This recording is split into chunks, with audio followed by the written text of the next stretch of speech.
And I'm Michael. We are the Harmonic Healers. Yeah. For over 20 years, I have been a healer, or as someone said the other day, an extender of consciousness. I have gradually created a toolbox of modalities that I practice. I'm passionate about assisting both men and women through their life journey, particularly those challenging times, and also teaching others to explore the healing modalities. For over 40 years, I've been a teacher of the ageless wisdom. I've been helping others understand how they tick, using the tools of astrology and tarot. I help people uncover new ways to navigate life with more joy and happiness. My mantra is that each of us can create a beautiful life and face and transform life's challenges by looking inside themselves, not outside. Michael and I met 25 years ago in different circumstances, what we would consider to be a divine intervention. We went on our separate paths and through synchronicity reconnected 2 years ago. I was halfway through my Quantum Soul Guidance course that Julia created and struggling a little with some aspects. I had just finished the same course, and as a process of that, Julia does an interview which goes onto YouTube for every student that graduates. I was surprised when Michael's photo popped up on the Students and Practitioners Facebook page announcing his graduation from the course. Another synchronicity, Michael became my mentor for the astrology part of the course. I did a Quantum Soul Guidance reading for him as part of my assessment for the course. It gave me a much deeper understanding of who he is. We learnt a lot about ourselves and each other from this process. Angie has a Leo sun and a Scorpio moon, and I have a Scorpio sun and a Leo moon. That means that we mirror each other and we get each other. We know where each other is coming from.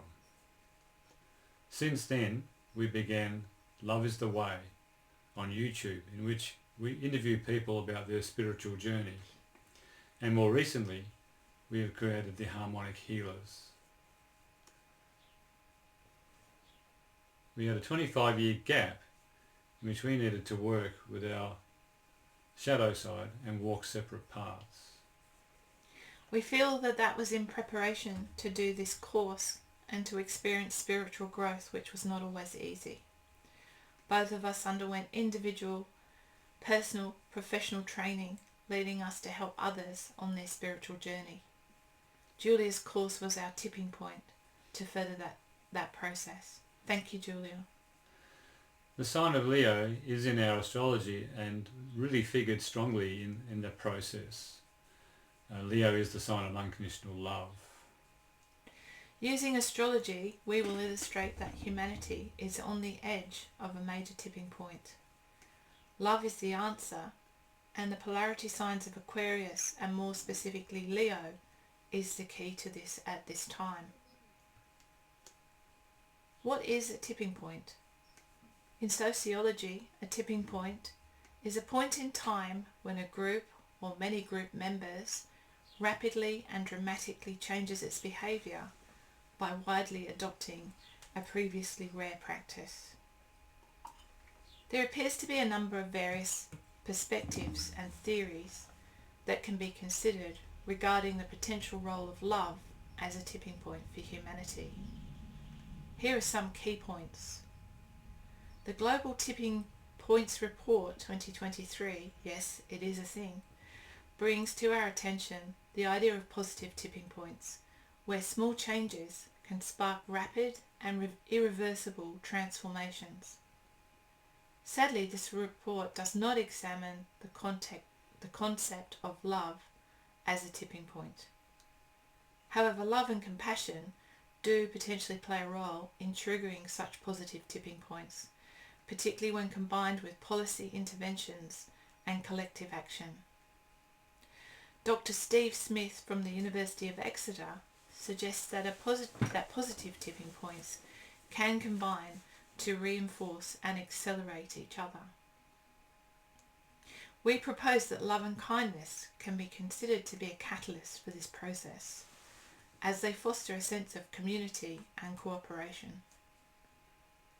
By prioritizing and triggering positive tipping points, such as love and kindness, humanity can create a flow of beneficial changes.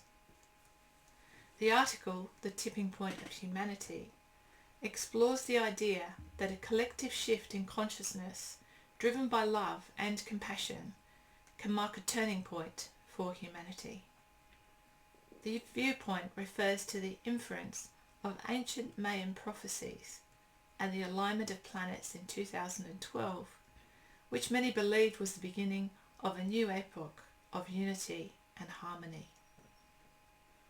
Whilst there is no definitive answer as to whether love is the sole tipping point for humanity, we suggest that love and compassion can play a crucial role, as well as the more discussed topics such as environmental, economic, and other factors, such as encouraging action towards positive tipping points, such as love and accelerating beneficial changes, triggering collective transformations through love and creating a cascade of positive effects, and more widely promoting and encouraging a shift in human consciousness through love and stimulating the concept of unity, harmony, and world peace.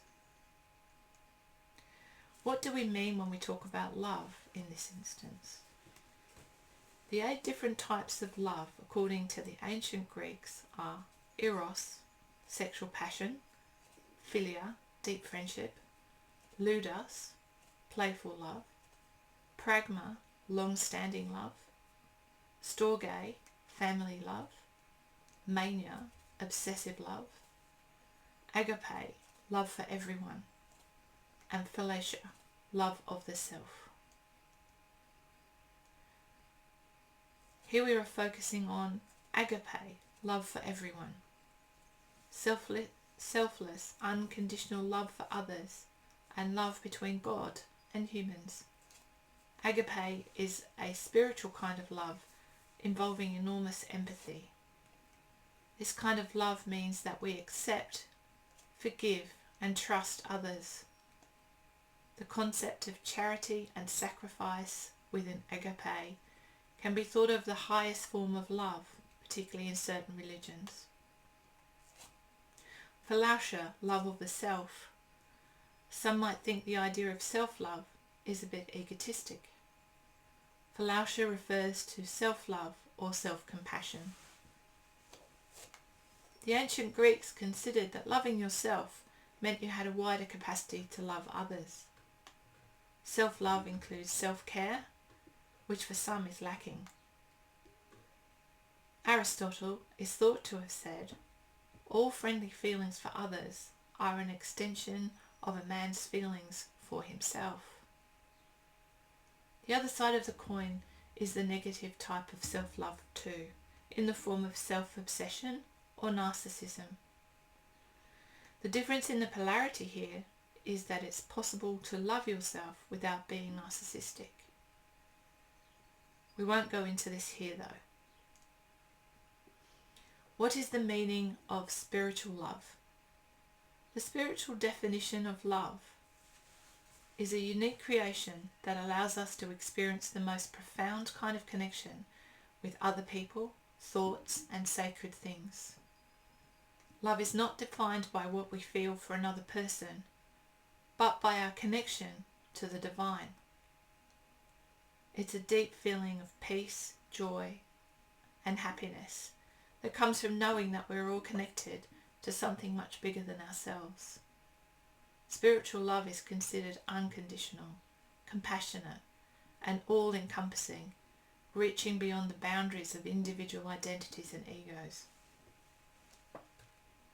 What does one love mean spiritually? One love is a phrase that transcends cultural and linguistic boundaries, encapsulating a powerful message of unity, compassion, and interconnectedness. It refers to a profound connection that transcends the material realm and is often associated with spiritual or higher consciousness. The first and most fundamental spiritual principle is love. love for yourself, for others, for all beings, all plants, all objects, for the planet, for creation. True high-level love is about appreciation, non-attachment, respect, and genuinely desiring best for all. When we experience spiritual love, we feel connected to the divine. We can also see the beauty in others and ourselves more clearly. When we think about these kinds of love, we can relate it to one of the main themes in most forms of religion. Love of God. God is love. God loves us. This leads us to consider where humanity is in terms of a tipping point. In this instance, we're not focusing on climate change caused by humans, or the changes in geomagnetic energy that affect weather and seismic activity. They are another subject altogether, and there is no doubt that there are many things that are hugely affecting humanity and Mother Earth. We're examining policies and agendas that are not aligned with love. We know that certain people with agendas have power over others, usually based on how rich they are or their status in politics or religion, and in some cases this has been inherited or handed down from generation to generation, and the main focus of upbringing and instilling morals, values and judgments from an early age. Ancestral morals and values and even hatred towards each other is generated. Old wounds that are not being healed because elders are not putting what the circumstances around what caused the wounds to rest and living in the now. Older leaders who are instilling hatred into the next generations, just as their forefathers have done. Are the next generation able to forgive what occurred and open their hearts to a different narrative? That's a really difficult thing to ask when what has happened in the past is considered. A narrative that might include oneness and unity, not of hatred, war and sacrifice of lives. What is the core of the disagreements and hatred? Where do these notions originate from? Not just religion or beliefs. Does God really want us to fight, kill others, and throw endless amounts of money into weapons, ammunition, and trying to rebuild cities and communities that have been destroyed? War is not the way to peace on earth. Love is. The core of religion is about belief in a higher entity that guides us and is love. Where does the notion of killing and revenge interchange or merge or connect with love? The amount of power that leaders of countries at war have is enormous. They use their power based on hatred and revenge. They use the excuse that killing and hatred is in the name of their version of God. Try Googling God and see what you get. Love. Problems are created so that they can be resolved. Does someone always have to win? Should we be trying to balance this up and for it to be more inclusive? Perhaps this is a reflection of egos and desires. Many astrologers are referring to the Great Alignment or alignments. In astrology, planetary alignments are believed to, and as many of us know for a fact, create energy that can influence human emotions, actions, and decision making. It is advocated that planets' electromagnetic fields have an effect on the brain and feelings and emotions, and that the planetary positions may affect hormones and neurotransmitters, which then affect mood. Here are some ways that planetary alignments are said to affect people. It may affect emotions. When the moon aligns with Neptune, people may feel more sensitive and imaginative. When Mars aligns with the moon, people may feel impatient or easily irritated. It may affect motivation. When the sun aligns with Saturn, people may feel motivated to work hard and achieve their goals. It may affect decision making. When Mercury aligns with Jupiter, people may feel optimistic and eager to explore new ideas. When Mercury aligns with Saturn, people may second guess themselves and feel unsure about their choices. It may affect communication. When Mercury enters Gemini, people may be able to clearly communicate and assess information. It may affect open-mindedness. When the Sun connects with the lunar nodes of fate, people may be more open to new ideas. So, planetary alignments are possibly a time of great potential for spiritual growth and reflection. It is possible that people can utilize the energy of the alignment to connect with nature and transform themselves. They may be able to reflect on themselves and discover a more deeper perspective of themselves and what makes them tick. Is this an opportunity for humanity to go through a transformation and realization of the truth and turn the direction from destruction to evolution? From domination by greedy, powerful people to being in a place of oneness, having respect and consideration for all. These planetary alignments occurred last year. On June the 3rd, 2024, 6 planets aligned. The planets Jupiter, Mercury, Uranus, Mars, Neptune and Saturn, and the moon was also visible. Some news reports on this day were that there were more global armed conflicts and 211 people died. 25,000 others suffered from heat stroke in India. The Kilauea volcano erupted for the first time in months, and there were 2 tornadoes in South Africa. Imran Khan was arrested. Spanish and French farmers blocked roads. There was a general strike in Nigeria. On the 28th of August 2024, 6 planets aligned. Major military operations resulting in considerable loss of life in West Bank and in Ukraine. Conflict in Somalia, Myanmar, typhoon and floods and landslides in Japan, Pakistan and Yemen. And shortly we have another 2 major alignments. On January the 18th, 2025, 6 planets will align again. On 28th of February 2025, all 7 planets will appear in the sky at the same time.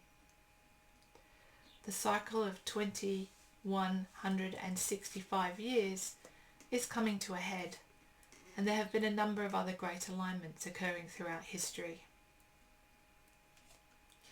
The end of the ancient Mayan calendar suggests that this would be the new beginning, or the beginning of a new era of unity, harmony, and world peace.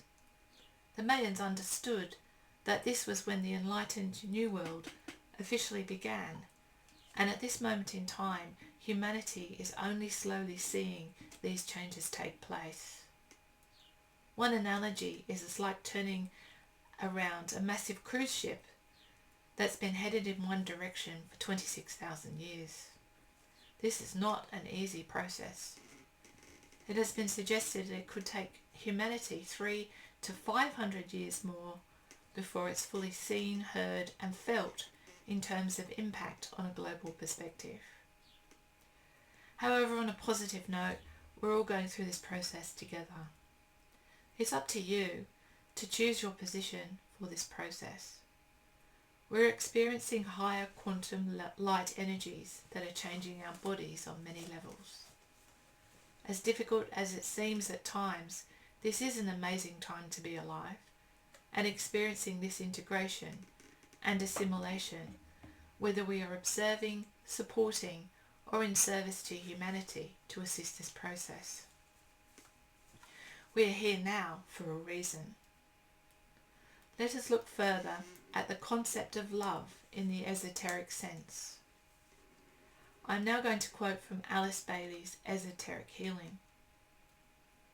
Bailey's works were written between 1919 and 1949, and they describe a wide-ranging non-theosophical system of esoteric thought covering such topics as how spirituality relates to the solar system, meditation, healing, and spiritual psychology, the destiny of nations, and prescriptions for society in general.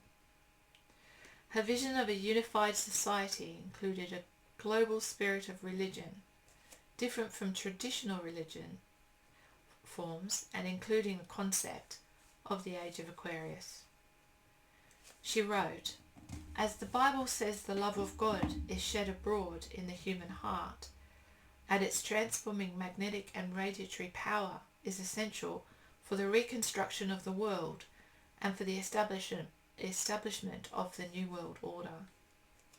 We should practice mindful focus on the meaning of love, to ponder and reflect, for as a man thinks in his heart, so he is. Thinking in the heart as opposed to the brain, feeling in the heart is often confused with thinking. The ability to think in the heart is the result of the process of transmuting desire into love during the task of elevating forces of the solar plexus into the heart center. The heart center registers the energy of love." Alice Bailey also wrote by channeling Dwal Kul, Discipleship in the New Ages. Here is a quote from this. "Love brings all earthly karma to an end. Love induces that radiation which invokes and evokes the heart of God and the heart of humanity.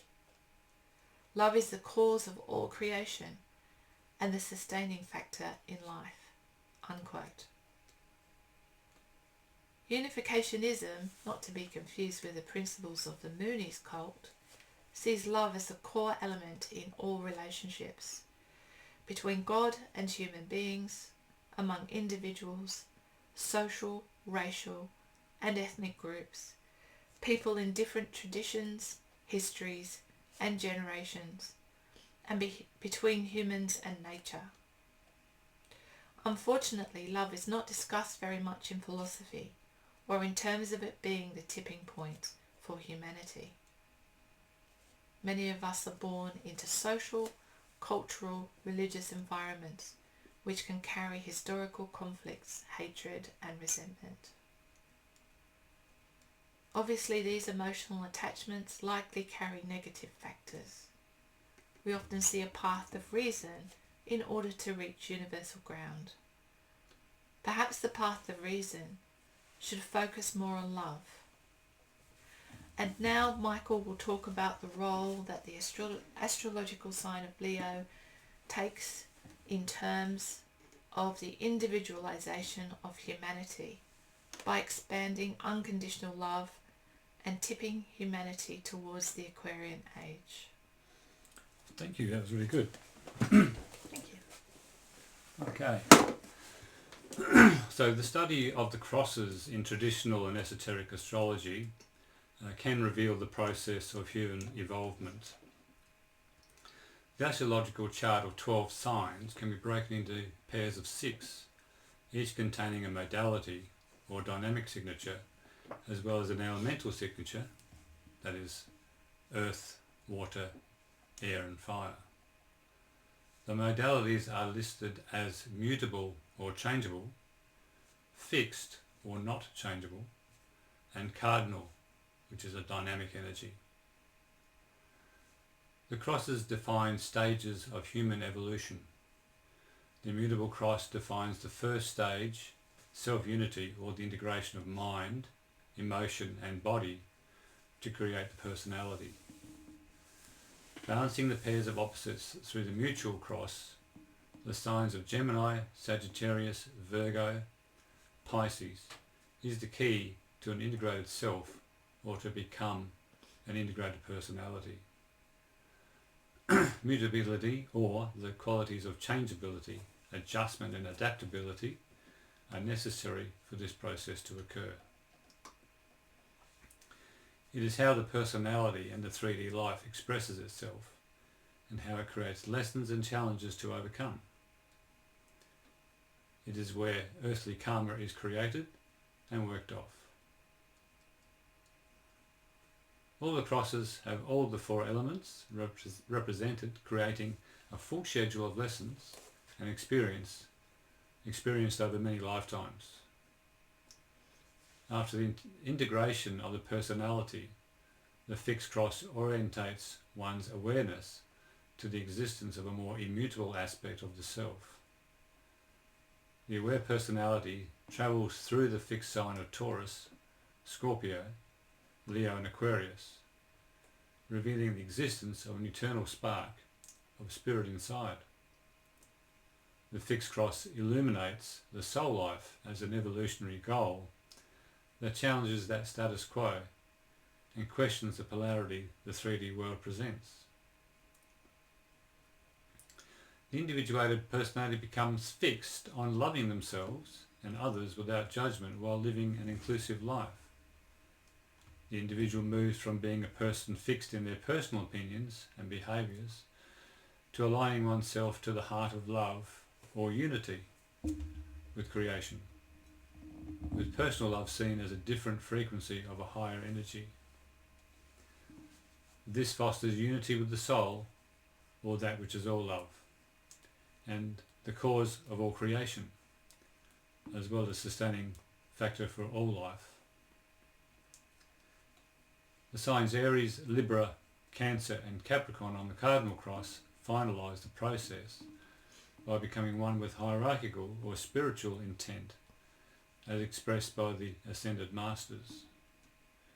Unity with the mind of God is achieved in their lives, and their lives are action towards cooperation or co-creation with the evolutionary plan. So Taurus and Scorpio are in polarity on opposite sides of the wheel of the zodiac, and Leo and Aquarius are also opposites at a position of 90 degrees from the other pair, together therefore forming the fixed cross, four signs making the cross. Our discussion is focused on the fixed or not changeable modality, and specifically the polarity of Leo and Aquarius.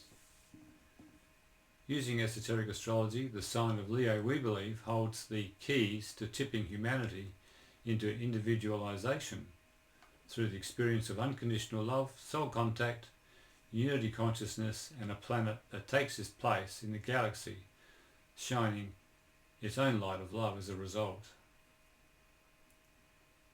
Humanity, as represented by the sign of Leo, as a group is being crucified on the fixed cross, as it struggles with individual and cultural values, judgment and survival, the domain of Taurus. As humanity realizes the existence of spirit through unity with the soul within, the individual meets its shadow coming the other way. Personal and ancestral concerns ask for transformation, which is the domain of Pluto's ruler of Scorpio, while requesting unity with all humanity as the age of Aquarius, the age of the group moves into conscious awareness. The process is polarizing. Through Taurus and Scorpio, the battle of desire emotionally and physically is tested and judged. Is there willingness to build a world that includes all designs with foundations of love and inclusiveness? Humanity can have difficulty defining what it means to be human with all its variations, good and bad, to achieve a state without control or separateness.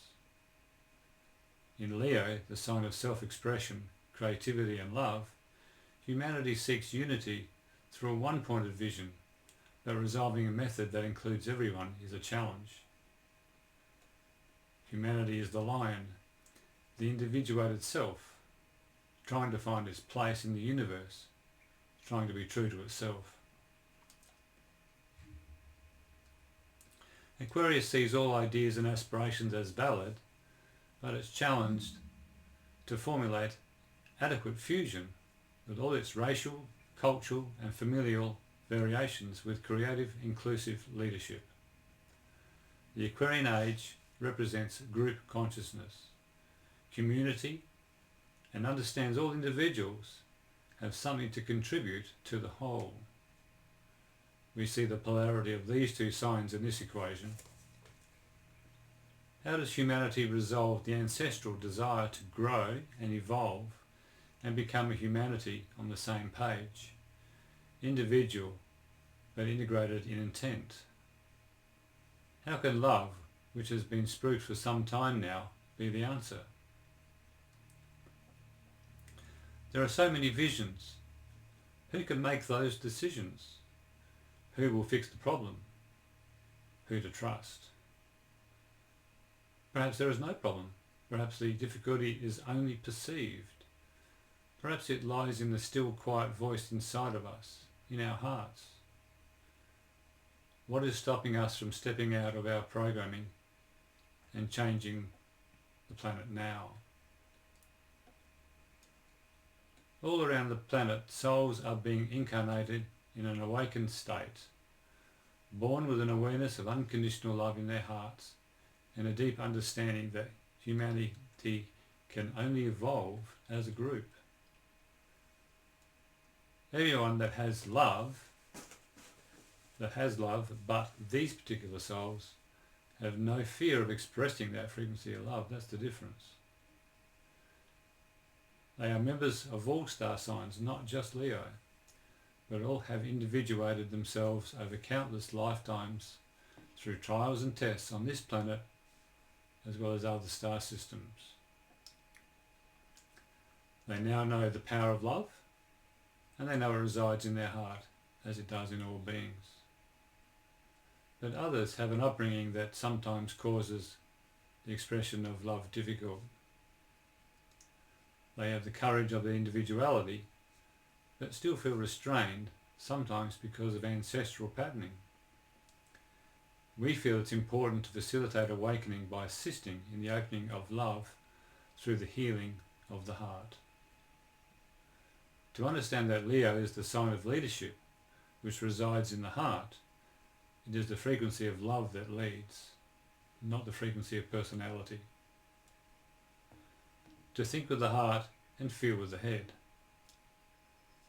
Right now in the heavens, transiting planets are awakening those willing to face the fear of change.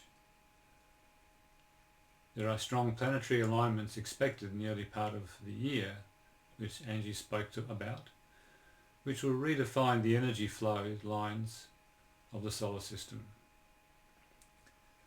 Our solar system has recently entered a powerful photon belt, causing greater light to be received by all the planets, and this is why there's a greater solar output of radiation in the form of flares from the sun. This energy helps to release more love, to activate planets to radiate from a greater frequency, to assist the human evolution. In our solar system, astrologically there are 3 planets considered not sacred. That is, not having its own light, or are not as evolved as the rest of those revolving around our star we call the Sun. All planets in our solar system are chakras of a great consciousness which is shining from our Sun. The non-sacred planets are Mars, Pluto, and our Earth called Terra. The photon belt influence makes sacred the planet Mars, the masculine principle, a ruler of Scorpio on the fixed cross, as it unifies and balances with its more evolved polarity Venus, the divine feminine. It makes sacred Pluto, also a Scorpio ruler, the planet of transformation, clearing the way for Neptune, the planet of Christ consciousness, to open the heart. Pluto also brings to light that which we repress and hide away inside of ourselves. This is the shadow self. The shadow is as important to know and express without impinging on others' freedoms as the light and love we all have to share. They're equal. When we love ourselves, we find unconditional spiritual love within, sometimes something the Christ represented. This aspect of love is radiant naturally. It raises the planet Earth frequency to a higher spiritual field of service and healing and releases it from karmic restrictions. We as humanity are the astral or emotional body of the planet. As we heal our own emotional past and ancestral karma, we release the solar system to evolve as well. This is what quantum soul guidance and energy healing can do.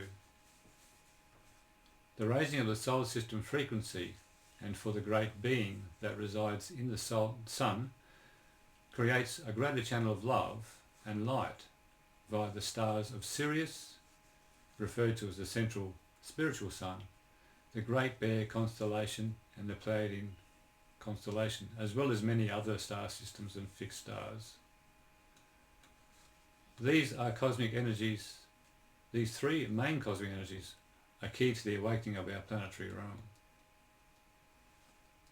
The quantum release moves through the galaxy as a wave of love, spreading to other galaxies and even other universes. Humanity is standing on the edge of this wave and is central to this process. Discovering the love in everyone, including ourselves, raises not only our frequency, but the frequency of others, awakening their spiritual path. It is beautifully powerful and is accelerating, facing our demons, our shadow, and allowing others to do the same. In their own way, and time is a way of being in service to others. Ancestral considerations can be looked at as a means of understanding one's psychology and how it may be blocking the knowledge of the soul. Sometimes some help is required. Everyone has the potential to rediscover their soul DNA and express their soul gifts in this lifetime and live an authentic life. The harmonic healers are committed to showing the way of self-healing, sometimes just by talking about the potentials shown in your astrology and determining different and more productive ways to actualize them. We facilitate the clearing of ancestral and psychological blocks through the agency of quantum soul guidance and psychic methods. The harmonic healers are able to create an individually tailored, holistic process, not only by counselling and coaching, but also balancing the physical and emotional constraints using herbalism, energy healing, sound and crystal therapies. We seek to help people live an authentic, love-filled life by sowing seeds of love. Let us all shine using love to the world. Love is the tipping point to a universe of possibilities. So we were hoping that our presentation today has challenged the notion of love, and we believe that love has to be built in the heart of every individual before humanity can really move forward into the age of Aquarius and create a planetary community motivated by inclusion and love. As practitioners, we're ready to find the love in your heart. If you go to our website and register, send us an email, you'll get a 10% discount on a Quantum Soul Guidance reading if you book before the end of February 2025. We're also going on a bit of a journey ourselves this year. We're going up to the mainland in mid-February, and we're going to spend a couple of months travelling around, hopefully seeing lots of people and going to markets and doing readings for people and encouraging people to find out what makes them tick. So we look forward to your email, and don't forget to quote THH2025 to get the 10% discount. And follow us on Facebook on our journey. Yes. And see if you can come and have a chat with us. We just like to meet lots of people on our journey. Thank you so much for Thank listening. you very much. And thank you, Julia, Thank for you, Julia, for that. making this happen. Amazing time. Yes. Thank you. Bye.